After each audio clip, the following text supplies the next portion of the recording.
And so they may have emotional attachments to issues or specific things. And this is where a story can effectively shift that emotion and help them think in a different way.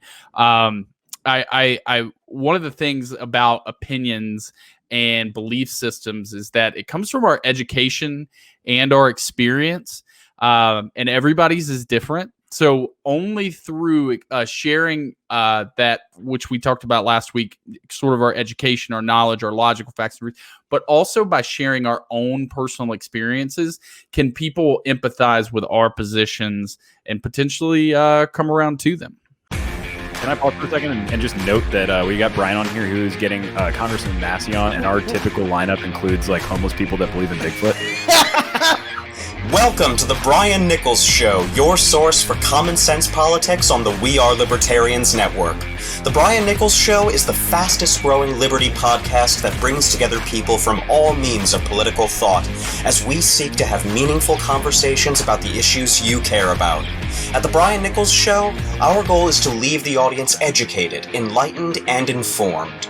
And now your host, Brian Nichols. Well, happy Monday there, folks. Welcome back to the Brian Nichols Show. Yes, you are getting in store, and honestly, you're getting prepared mentally every Monday. We're talking marketing or sales. Last week, we had Chris Goizetta on the program talking about taking our fans and making them super fans. Today, Jeremy Todd returns to the program talking all things sales, specifically how are we going to be effective storytellers? Storytelling is a tool in the toolbox for all sales executives, sales professionals out there to help actually make the product, the service, whatever it is you're selling, and make it real. Make it so it can actually be applied to whatever it is that the person you're selling to needs it to be applied to. So with that being said, storytelling, it is in fact one of the most important things to focus on, Jeremy. So we started off today when we were doing our behind the scenes prep, focusing on stories. And I know you've gone through with your notes, Jeremy, to get some things lined up.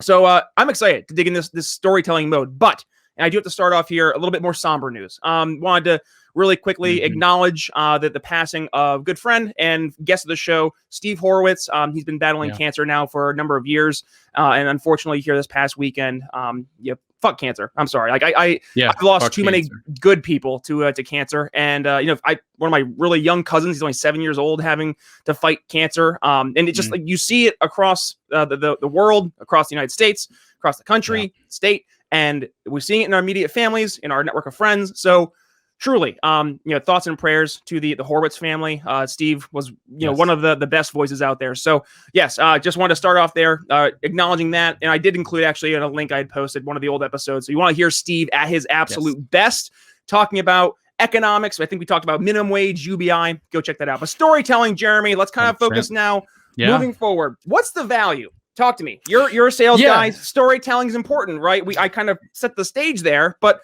how about this? You tell a story about the value of storytelling in your own experience. So the value of storytelling, I won't tell a story about it, but the value of storytelling is that.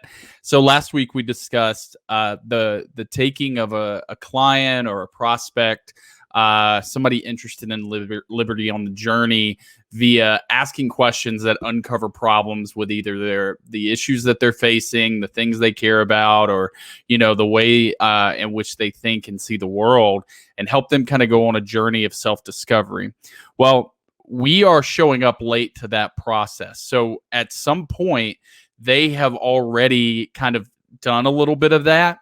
And so they may have emotional attachments to issues or specific things. And this is where a story can effectively shift that emotion and help them think in a different way. One of the things about opinions and belief systems is that it comes from our education and our experience, and everybody's is different. So only through sharing that, which we talked about last week, sort of our education, our knowledge, our logical facts, but also by sharing our own personal experiences, can people empathize with our positions and potentially come around to them.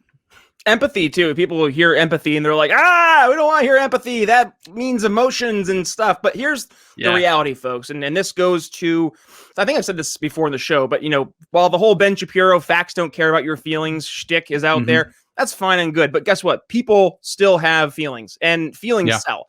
We know the top two emotions that sell are fear and love. So if we're focusing on that as kind of like the understanding, like starting off point, then we can know when we're telling stories, you want to make sure that those stories are told in such a way that you're actually focusing on those driving factors. But it goes back to the point you made, Jeremy, is that we want to make sure the story that we're telling is actually pertinent to them. So that's why it is so hand in hand, or rather it is so imperative to have it go hand in hand with asking those questions. Because if you start telling a story about something that's completely irrelevant, out of left field, they're gonna stop listening. They're gonna literally gonna turn the channel and find something 100%. Else and find a story that is resonating to them. Yeah, 100%. And there's a couple different types of stories you can tell. They can come in a lot of different forms. One, which we just talked about, is you could share your own personal experiences. That's a first person story. You can tell your experience in your story. Another is a third person, where you talk about what somebody had been through. Maybe it's a client, maybe it's a family member, but third person stories are also powerful and impactful. And then the last one, which is just as equally powerful and impactful in getting people's light bulbs to come on, is come up with hypothetical stories. Most of the stories we watch are fictional, in movies, in TV. And we're still emotionally pulled by those things. So even telling a hypothetical story is powerful in triggering the emotions people may need to sort of get over the hill in making their choices on belief systems. Were you in the generation where you'd go to the doctor's office and in the waiting room there was the Highlights Kids books? Yep. Okay, so when you'd open the Highlights Kids books, right, there was always a section called Goofus and Gallant. And Goofus and Gallant, it was little stories, little hypothetical stories of, well, here's what Gallant would do. And Gallant would do the right thing in the right way, and he'd have the right outcome, right? But Goofus, he was always doing the opposite, and he was doing the thing he wasn't supposed to do. And it would show in these little hypothetical stories the importance of, in this case, it was listening to your parents, doing what you were told, being responsible, whatever it may be, whatever the value was that they were trying to get to the kids. But they were doing that through telling a hypothetical stories. Go to Little Bear, Franklin, Blue's Clues, all those great shows that I watched when I was growing up. Let's be real, I mostly watched them with my sister because I was like a 14-year-old kid, and I'm like, these shows are kind of good. No, but like the values that Little Bear would put forth, or Franklin would put forth, and those are being learned through storytelling. It's not, kids, here are the values, and you have to learn them now, recite back to me. They're teaching through storytelling. And what I think is fascinating, Jeremy, we see this also, if we want to maybe take this and apply it directly to the liberty movement, we see a big argument in terms of, well, is the liberty movement supposed to be an educational arm or a sales arm? And I say, no. They go hand in hand. You need to be able to be an effective educating arm that is educating through storytelling, through catching people on issues that they actually care about, and getting them to start to say, oh, how can this libertarian idea, this libertarian solution, how can I apply this in a hypothetical way? Or how can I hear you've done it in your own personal life? Or, to your point, in the third party perspective, showing how other people have already done that. It shows not just that this is something that can be taken from the textbook and actually put into real life, but now we're establishing trust. We're building up the credibility, because not only are we helping relate the service, the product, whatever it is, to that person, but now we're showing them that we can do it, and we're confident in our ability to do so. And now they know that they can trust us and able to help our means of actually getting the solution, getting whatever that is in place to help solve the problems they see in their lives. Yeah, totally. It really does, like you said, give a sense of reality, give a sense of effectiveness, to in a sense of credibility to the issue that you're talking about, because someone has experienced it. Like we talked about last week or 2 weeks ago with the bell curve. There are some people who are more than willing to jump on something the first second it comes out. but everybody else really is looking for that proof, whether it be social proof, reviews, or does something specifically work. That's one of the powerful pieces of storytelling in your approach and in your pitch. Foundationally to the way that we tell stories, though, and this is going to go, and this is just from my experience and what I've known. We are much more effective storytellers and persuasive storytellers if we look at individual cases rather than looking at collectives, because one of the things about liberty that sets us apart is that it's the individual is what matters. Now, every individual matters, but every individual has their rights, and that's what matters. So there's an illustration of this that has a thought experiment that's gone on for years with the trolley problem. If you're somehow unfamiliar with the trolley car problem, essentially it says you stumble across 5 people who are standing on a train track and they don't know a train is coming down the track. You can pull a lever and it will divert the train so as to save those 5 people onto another track where there is only one person. Do you pull the lever? And basically it's the internal conflict of, do I get involved and actively cause somebody's death?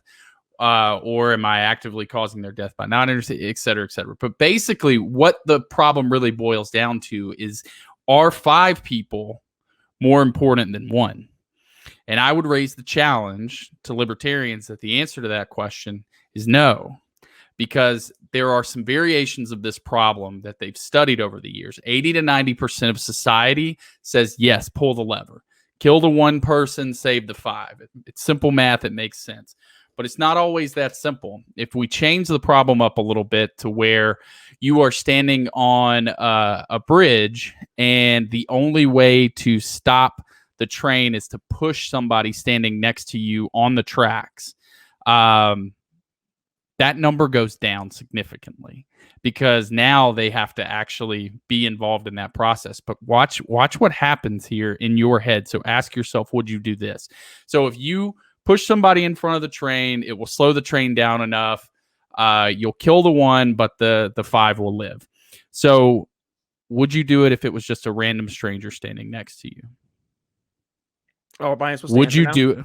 Right, no, because this is tough for me, right? So you right. Then. Okay. Would you do it if it was the barista you see every day that has a loving family waiting on them at home?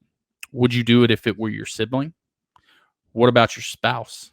Would you push your spouse in front of the train? What is your kid? Or would you? What if the last one is your child? Would you push your child in front of the train to save the 5 people? And so, what it goes to illustrate is that if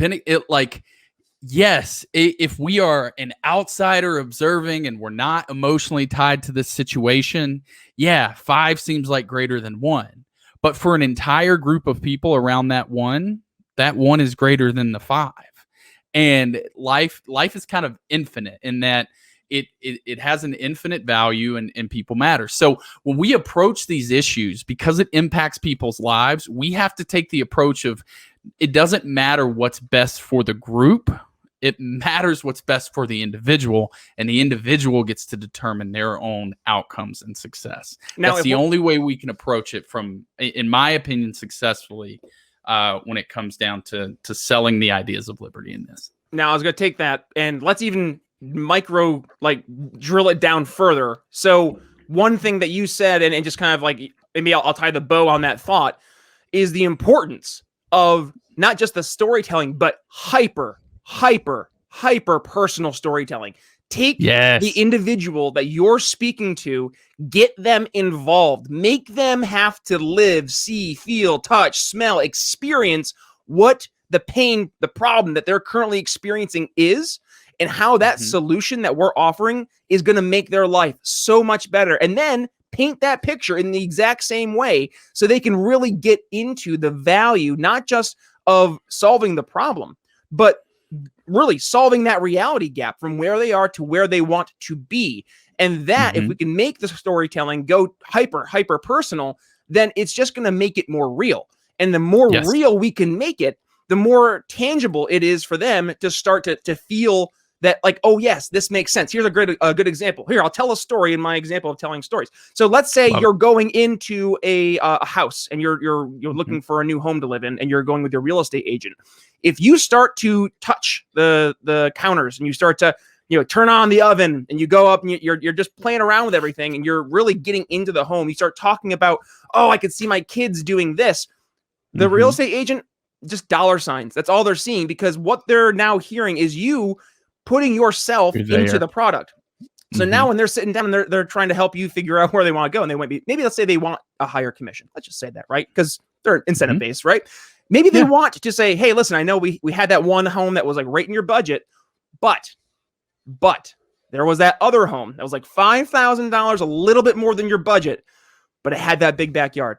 And you said when we were there, like, that was a pretty big deal, because you could see your kids going from not having any backyard to be able to go outside and play with a dog, to now they would have an area that was fenced in, safe, and you'd be able to keep your eyes on them right from the backyard or on your back porch, watching them in the backyard. So I'm just going to say, personally, I think it would make sense to maybe take that little extra $5,000 hit now just for that better future.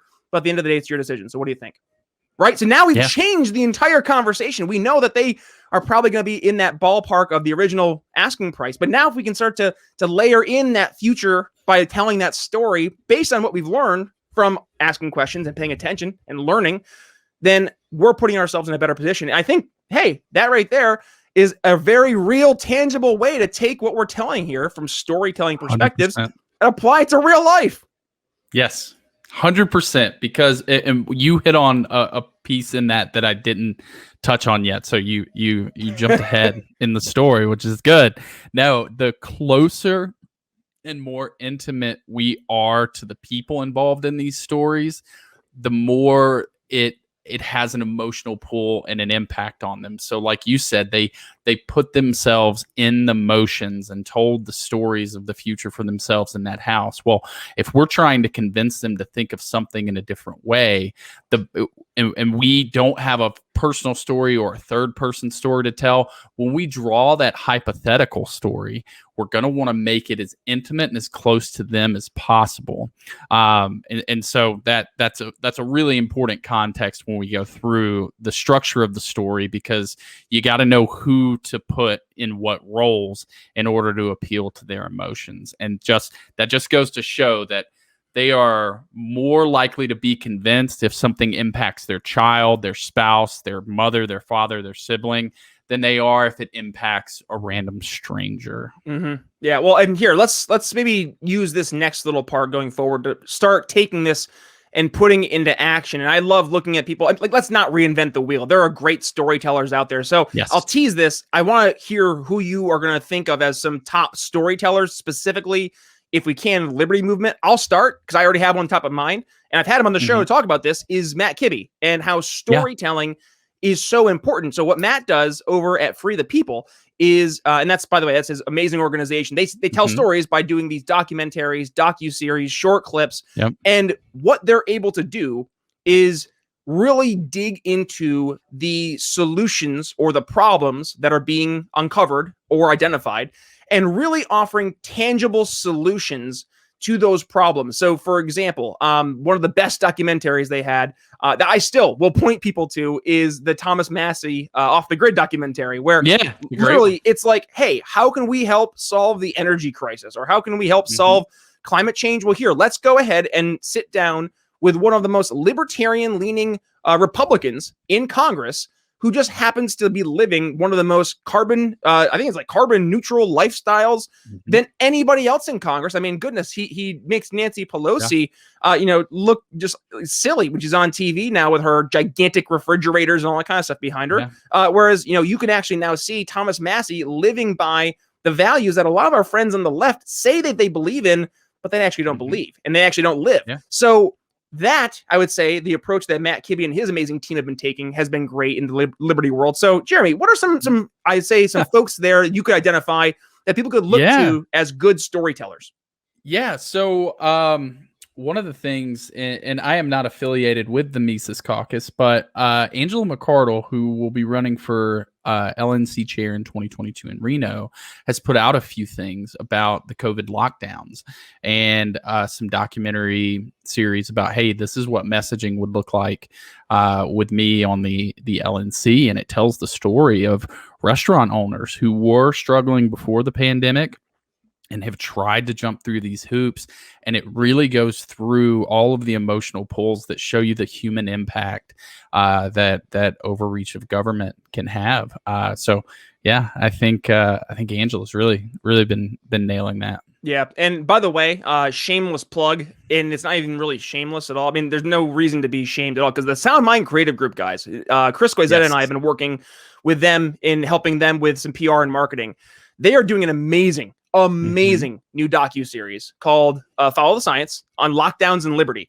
And it, just like that you're speaking to, it's going in, and they were going to do originally, which is one documentary, but like there's too much content. So they're going through, much like you're talking about, telling these stories of people who were negatively impacted by the COVID restrictions, and letting people see those stories firsthand, not with the narrative and the lens that's presented by the mainstream corporate media, but rather through their own words. Don't let, who is it, Chris Cuomo or Don Lemon tell you what the business owners are experiencing and what they should be feeling. No, let's actually hear from the business owners from their own words, and let them tell you exactly the impact of the COVID lockdowns and what did it mean when they were told who's essential and who's not essential, right? Digging into those specifics. So I would also point to those folks. But, Angela, I think you're dead right there. She's been doing a lot of work in Los Angeles, specifically trying to raise up awareness on these specific issues from a lockdown perspective. So, yes, absolutely. So, unfortunately, Jeremy, I can't believe it. I looked at the clock and we're already at 20 minutes, man. We're flying. Where does the time go? So, I obviously want to make sure we are, as we're talking about storytelling. Yeah, let's make sure we wrap up our storytell. Yeah, sure. Yeah. Let's wrap that up in making sure that we're covering all the boxes. So we've gone through. Yeah. We're telling the right types of stories. We're telling different types of stories in terms of the framing of the context, whether it's first person, third person, hypothetical. What else maybe are we missing? Besides, structure. Okay, structure. There we go. Dig into it, man. Yeah. So every good story follows a structure. And there are a few things. So the first is you got to, and I think we've just talked about that. You need to know what your objective and your main message is. And one of the things that I wanted to highlight, and I think you've highlighted with both the story of Thomas Massey, the Follow the Science documentary, Angela with the restaurant owners, is that we want to shift the narrative from, well, here's the large scale outcome to, well, here's how it impacts individuals. And so that's sort of our main objective. And then you start the story in the middle of, say, your engagement and your pitch with a transition. It's very simple. It's like, hey, I think the best example I've seen of this is, or if it's a hypothetical story, you could say something along the lines of, well, have you considered what would happen if, and then you get into the story. Now, the elements of the story come in that there is context, challenge, conflict, and resolution. So context just kind of sets the stage. If you watch any movie or TV show, what the pilot does, or what the first 15, 20 minutes of the story do, is they set the when, the where, the situation, that you understand everything. So, and this is where you discover the main characters. So you need to highlight who your hero is. And as we were talking earlier, the closer you can get that hero to being somebody close to your target, somebody, that they have a relationship with, or that they can even see themselves, or somebody that they know as they can live through this hero, that's what you want to do. What are their motivations? What background things are going on? And just kind of set the stage. Now, one of the things you want in a hero is that they have noble motives. They are good people. You want your hero to be good and your villain to be bad. The challenge then is okay, what comes up? What was the problem or the opportunity? So when this sounds a lot like, so the context would be, a few years back, my sister was, living on her own in her early 20s, trying to get her feet set, sort of like that. And then one day she started dating a guy named Tom, So that is where you can introduce and start with the problems or opportunities. Then there's the conflict. So what is the conflict in reaching the challenge? The thing about well, let's go back to challenge real quick before we get to it is extremely important that the challenge be relevant. So a great example, Mary goes to the store. It's not a relevant challenge. We don't care. To buy some milk. We still don't care. For her baby. Okay, we care a little more now, Yep. right? Who Because is the baby's currently hungry? sick? Right. Well, who's currently sick? Yeah. So we care a little bit more, and hasn't eaten in days because the neighborhood bully stole most of her money on the way home from work. Now we care a lot. We're emotionally engaged. So the challenge needs to be relevant. So earlier when I said she started dating a guy named Tom, who thought he was going to make it in a band and was actually freeloading off of her and became abusive.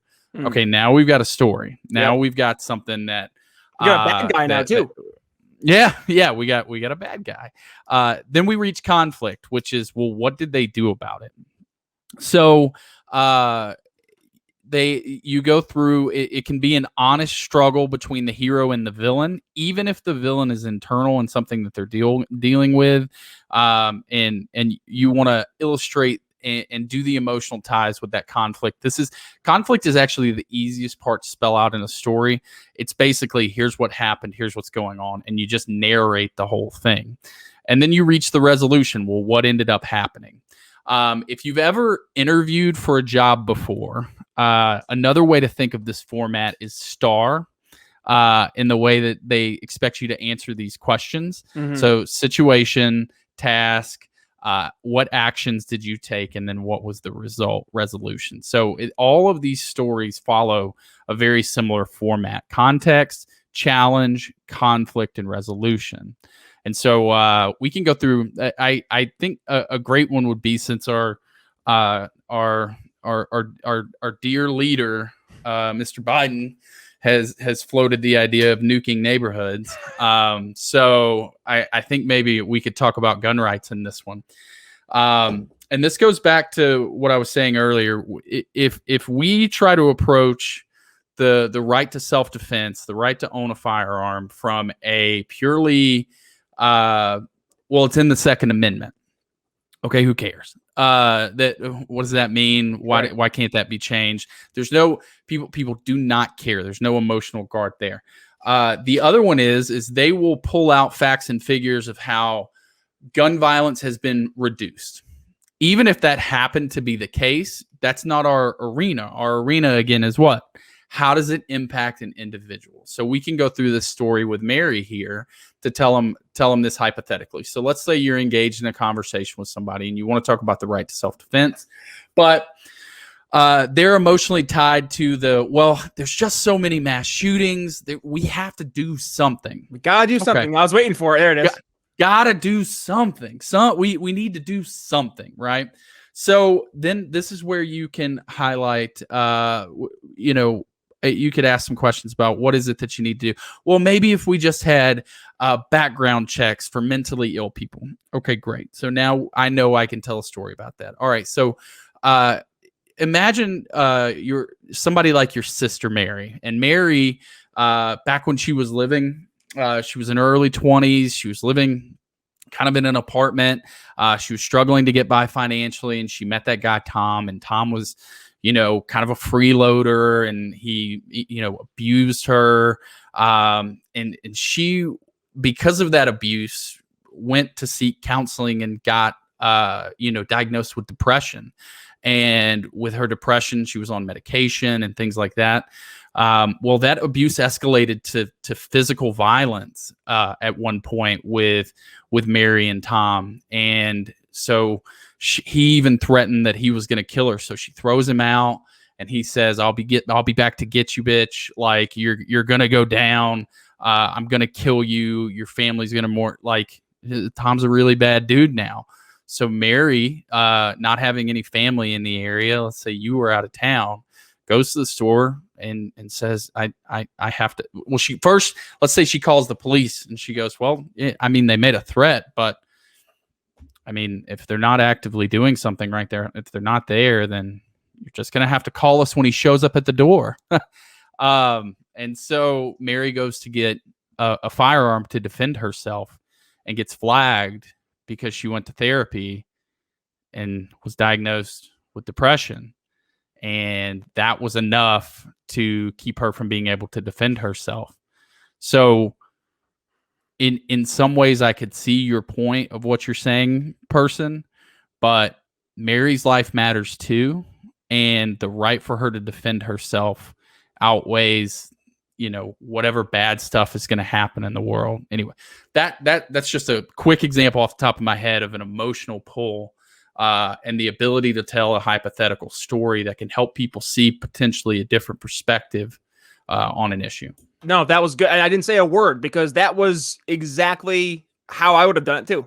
Going through building up that emotional appeal, making it as real as possible. But I will say, and this isn't anything you did, but I thought of this earlier, is always make sure that your story has a happy ending, a positive resolution, right? That there's a concrete thing that you can do. I'll tell you why I say this. I remember it was a couple of years ago, and I was at a conference. I don't remember what the hell the conference was. Where was it? Denver? I forget. Regardless.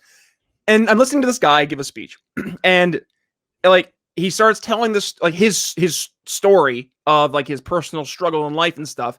And like he's a CEO, so he's successful, but like he starts talking about like how his wife has cancer and like how his like parents got into this terrible car accident and like all these horrible things.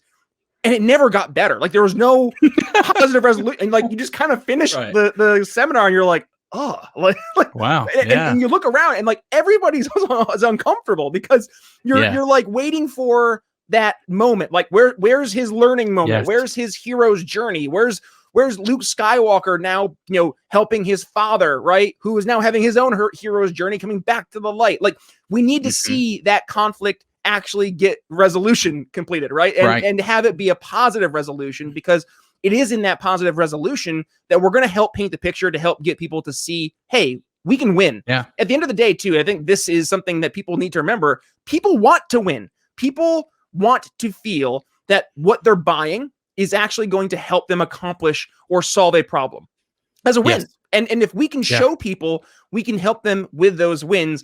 Jeremy, I think we're going to be in a good spot. I always say that when we're done with our shows too, because I'm like, hey guys, this is the model that works. Like we're seeing it work too, by the way, which has been phenomenal. Seeing people enjoying the Liberty Sales ebook, which is free, by the way, for folks. BrianNicholsShow.com/Liberty Friends ebook, which is 4 easy steps you can take right now to implement to help sell Liberty to friends and family. And I'm excited because I'm seeing people talking differently. We're seeing the approach changing.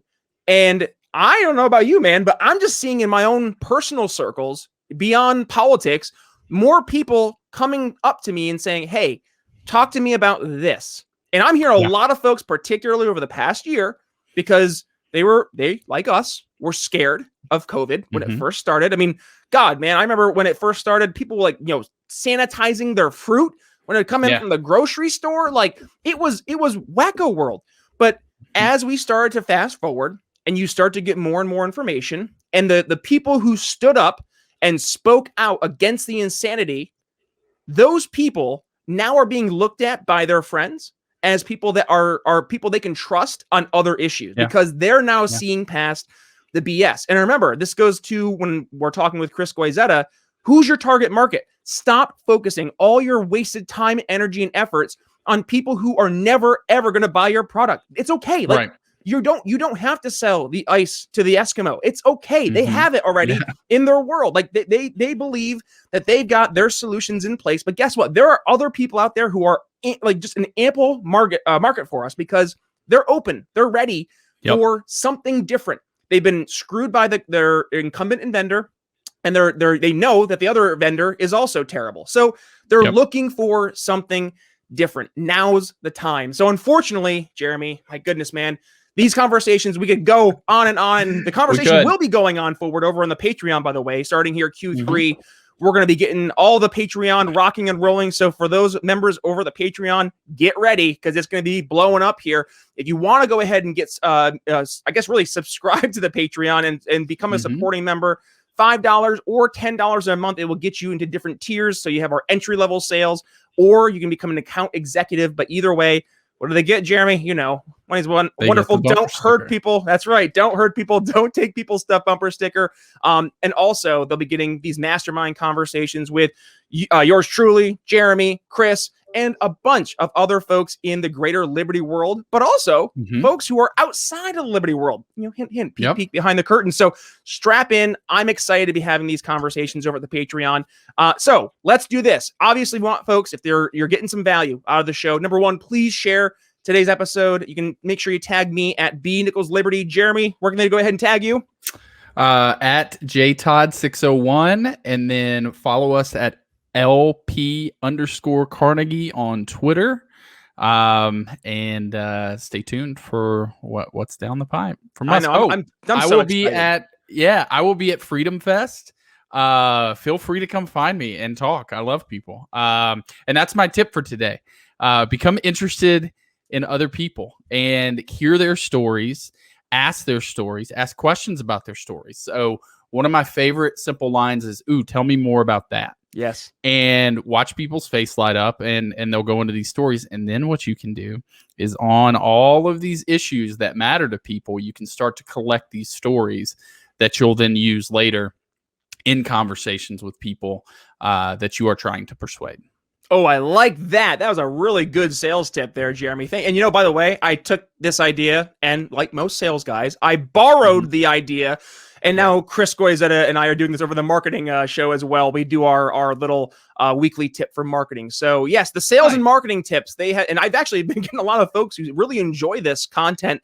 It's different. It's not your traditional libertarian podcast. And hey, you know what? Right. We say this across the board. We aren't your traditional libertarian podcast. We're not going to be sitting here and just fluffing up libertarians and talking about how awesome our ideas are. Instead, we're focusing on the issues people really care about, focusing on those issues, number one, but entering into the conversations to try and help change people's hearts and minds. And we do that not by trying to convert people, but by solving their problems, asking them questions, learning what they want, or at least what their problems are, and then help to show that the solutions that we offer will actually make their lives better. So folks, if you're enjoying this content, and not only share the episode, but please go ahead, give us a review. 5-star rating and review would be great. BrianNicholsShow.com/reviews. Also, you can see Jeremy's rocking it right now. It's the Good Ideas Don't Require Force t-shirt. Jeremy got that over at the Brian Nichols Show